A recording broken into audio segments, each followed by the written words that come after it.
It is often said that only a bad craftsman blames their tools. And while there's some truth to that, dog, have y'all ever tried to cut a steak with a table knife? I mean, at some point you are just going to need the right tools to get the job done, whatever that job is. The thing I probably get asked the most about are cameras. Which camera are you using? What should I buy for my first camera? Is it any good?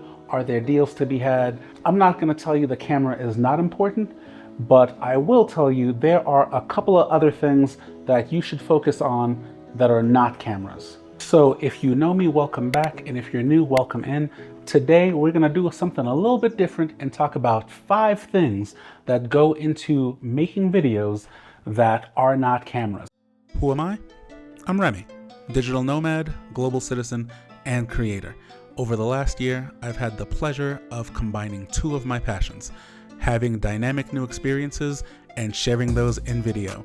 There are a bunch of travel vlogs and videos on this channel, and today I want to share with you 5 things that I've learned that can help you make better videos, and none of these require buying a new camera. These 5 things are a must regardless of what level of videos you're trying to make, what platform you're looking to upload them to, and will go a really, really long way in upping the quality of your videos.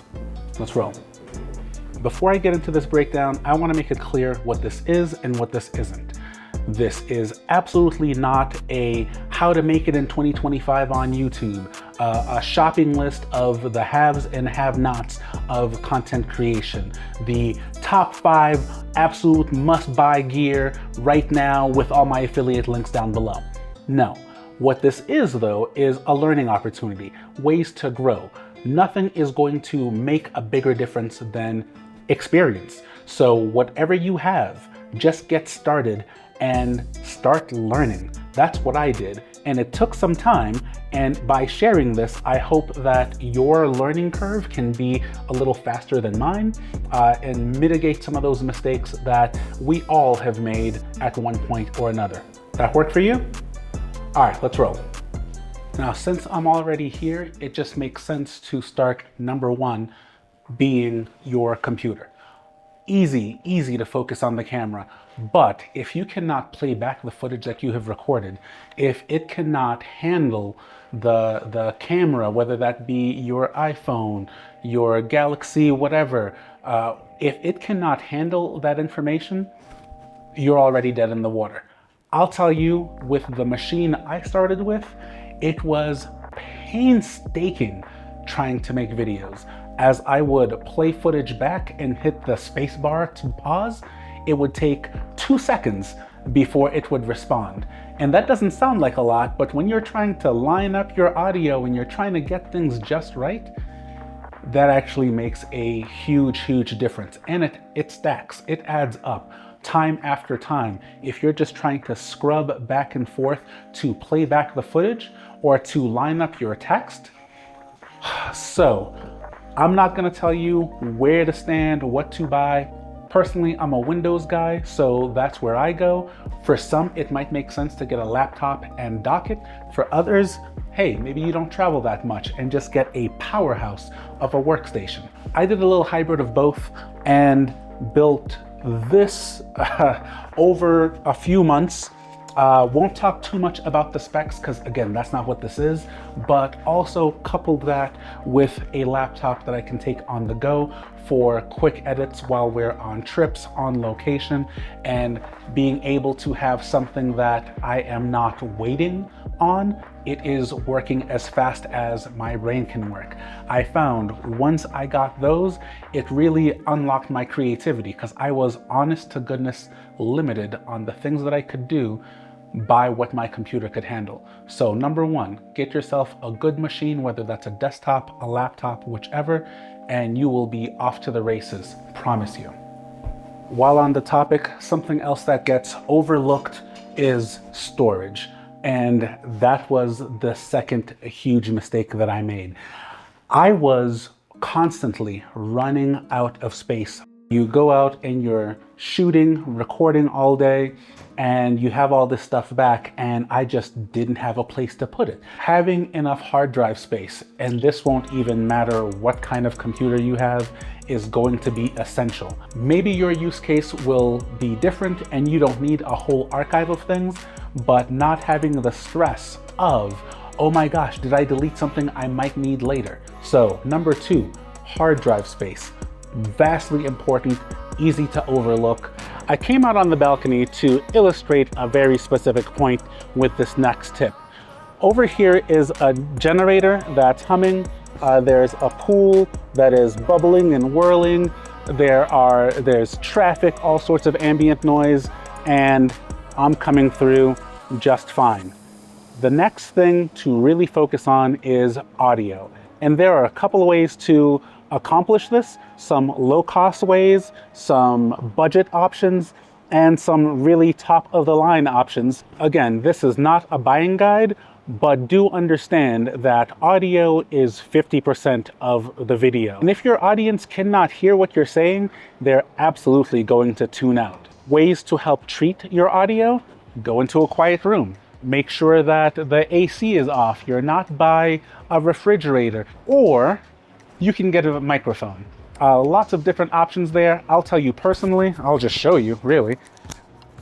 I use one of these and it is fantastic. Now, as an aesthetic choice, I do not love seeing that Rode or Ulanzi or Shure, whatever logo it is, because, you know, they're not sponsoring your boy, so why do I need to show that off in every video? But it is incredibly helpful to have a wireless mic. Personally, I went with a budget option and went with the Ulanzi U-mic, some model number, and it works great.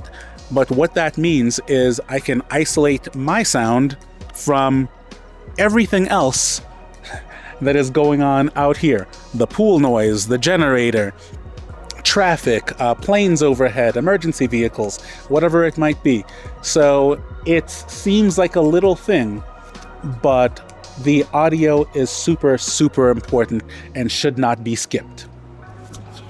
Back inside so I can talk to you about the next thing, and that is lighting. Oh boy, where do I even begin? With another example of some things to avoid. For a lot of folks that want to get their start, they'll likely be setting up a camera indoors. It does take a little bit of confidence to go outside and start vlogging, but if you can be outside and use the sun to your advantage, that is the best lighting source known to man. A couple of caveats there where positioning matters and shadows and direction, but that's not rocket science. What does happen more frequently though is folks just go on inside, turn on an overhead light, and start recording. The video might come up super grainy. You have so much noise in there if you're using a low quality or mid-range camera. That's where good lighting really comes to play. I won't spend a lot of time talking about it, but I will leave some resources down in the description about 3-point lighting, and that is the best way to do it. Absent that, you can position yourself. I'll show you what a difference it makes. Oh, look at that. Now I'm using the lighting to my advantage. You see that? So if I've got the light coming in from over here, and that is lighting up the subject, perfect. As opposed to doing something like that, yeah, right away. That doesn't look too good, right? For my use case, I've also got a light mounted on top of my camera, which also means in low light situations, buddy, I'm good. So if the sun's coming down, it's fine. If I move from room to room inside, it's fine. I walk into a cafe, a bar, it's gonna be fine. For a lot of creators, this last point could have easily been number 1. So clearly, this is not in any particular order, but it is super important to be clear and concise, and that's where writing comes in. I'll show you again. Boom. Now, I am not one to script out line for line everything I'm going to say, but I do believe that minimum you should have an outline, some bullet points, so you can stay on topic. If free flow, stream of consciousness is more your vibe, have at it. by all means. But for me, I find it is way too easy to forget something that I intended to say if I do not take down those bullet notes. Having this information written down helps me tell a more compelling story, to stay on track, and to get to the point without missing any of the key details. And more importantly, writing costs absolutely nothing. So if you're going to get started with nothing else but the phone in your pocket, having a couple of outlines and being clear about the message you want to deliver, stick to the point and your viewers will appreciate it. To wrap it up, 5 things that actually make a difference more than any of these cameras is going to be your writing, right? Storytelling, writing, being clear and concise. Lighting, super important. Audio, if I can't hear you, then I'm tuned off. That is literally 50% of the video. Having enough storage space to house all of this stuff. And that goes from hard drive space on your laptop or computer to external hard drives and SD cards and things for the different cameras that you might be using. And lastly, a good computer. You got to have the right tools so that you're not spending all night rendering a video to only find out after it's done that, oops, here's a mistake here or a typo there, I need to change that. And it's gonna take another hour to render that video before I can find any other mistakes that might have been in there. But hey, those are my thoughts. Let me know where you are in your journey. If this has been helpful to help you get started, let me know down in the comments if you have any questions, comments, want to see some in-depth review of how I specifically use any of this stuff. All that, and I didn't even get into the actual editing software, and that is a whole other can of worms in itself. So I'm gonna leave it right there. Go out, shoot, make something awesome. Till next time, y'all, it's been real.